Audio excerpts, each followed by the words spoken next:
糖尿病咧係一種好可怕嘅病嚟嘅喎，佢會引起失明啦、中風啦、截肢啦、洗腎啦，同埋咧心臟病嘅喎。好多人咧就會覺得到咗某個年紀咧有糖尿病係一個好普遍嘅事，係都差唔多係必然㗎啦。甚至乎如果我屋企人係有糖尿病有家族歷史嘅咧，其實咧只可以默默接受呢一個病。咁到底係咪嘅咧？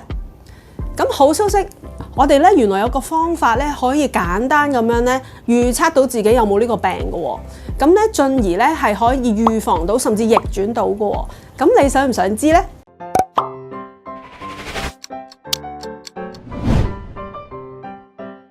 ？Hello， 大家好啊！我係排毒健康教練 Angel。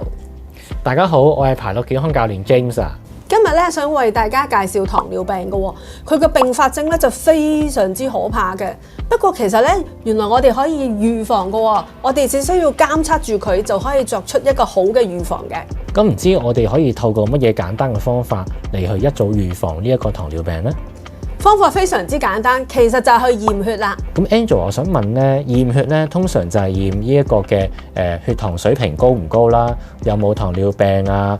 糖尿病前期啊，去到咩階段啊？但係咁樣夠唔夠呢？其實係唔夠㗎，我哋咧一定要 check 埋一個好緊要嘅指數，就係胰島素啦。我哋可以出胰島素啦、糖化血紅蛋白同埋葡萄糖。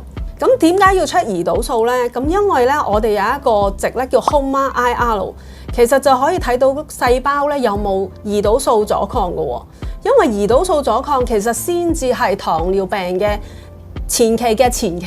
其實糖尿病咧就係涉及胰島素阻抗，咁係咩嚟嘅咧？就係當我哋食完嘢，我哋嘅血液入邊充滿血糖，咁啲血糖咧正常咧就會由胰島素咧送入細胞嘅，咁胰島素做嘢，我哋細胞就會收到能量，咁係一個好好嘅一個圖畫嚟嘅。但係咧就因為某啲原因咧，我哋嗰個細胞收到胰島素都唔做嘢喎。咁咧就其實即係胰島素阻抗啦，血糖咧就停留喺血管入邊喎，咁血糖喺血管咧就會不停刮傷我哋啲血管啦，咁咧又會令到個血管收窄啦，同埋硬化。其實係一個好可怕嘅病，我哋必須要正視。胰島素阻抗係唔可以俾佢發生㗎。咁如果胰島素阻抗超晒標又點算好呢？嗱，好消息。胰島素阻抗其實有得調整嘅喎，就係通過飲食調整啦。因為胰島素阻抗本身係個飲食嘅病嚟嘅。咦，咁但係一般人都覺得胰島素阻抗係冇得逆轉嘅喎。係啊，但係喺 OV 咧，我哋有個秘密武器係可以逆轉胰島素阻抗㗎。逆轉到呢個阻抗之後咧，其實咧連糖尿病前期啦，甚至乎糖尿病其實都有得逆轉㗎。胰島素阻抗其實可以用我哋 OV 44日排毒簡單處理到嘅喎，或者我講下原理啦。胰島素阻抗本身係因為細胞充滿毒素啦，同埋脂肪塞到滿咗，令到胰島素咧無法運作嘅。咁我哋只需要排毒啦，令個細胞清翻啲毒素出嚟，清埋啲脂肪出嚟。咁個細胞回復咗健康之後咧，胰島素阻抗就可以消失嘅啦。而我哋44日排毒裏面咧，我哋亦都唔單止去教大家做運動啦，去改善飲食之餘啦，亦都有我哋優質嘅健康supplement咧嚟到幫大家可以從根源上去改善呢個胰島素阻抗，甚至避開之後嘅糖尿病等等嘅併發症。你想唔想一世避開糖尿病呢？